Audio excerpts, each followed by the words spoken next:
মানবিকতা আজ আমার মানসিক যন্ত্রণা হয়ে দাঁড়িয়েছে। আমি বিবাহিতা। সংসার সামলে নিজের মতো করে ভালোবেসে জীবনটা গুছিয়ে নেওয়ার চেষ্টা করি। আমার স্বামীকে আমি খুব ভালোবাসি। সেও আমাকে ভালোবাসে। এ নিয়ে কোনো সন্দেহ নেই। তো আমাদের সম্পর্কের মাঝে বারবার এসে দাঁড়ায় এক ছায়া, তার পুরনো প্রেম। এর আগে আমি জানতাম ওনার অতীত সম্পর্ক আছে।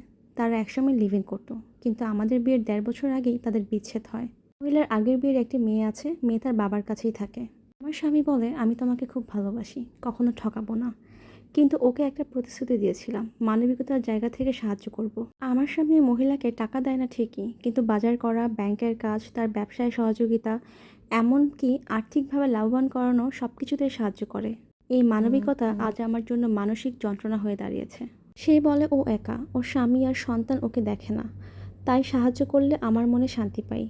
কিন্তু আমি ভাবি, আমার মনের অশান্তির জায়গাটা কে বুঝবে? বিয়ের আগে আমি বলেছিলাম, যা কিছু করার বিয়ের আগে করো, পরে যেন এসব নিয়ে আমাদের মধ্যে ঝামেলা না হয়। কিন্তু আজও আমি সেই পুরনো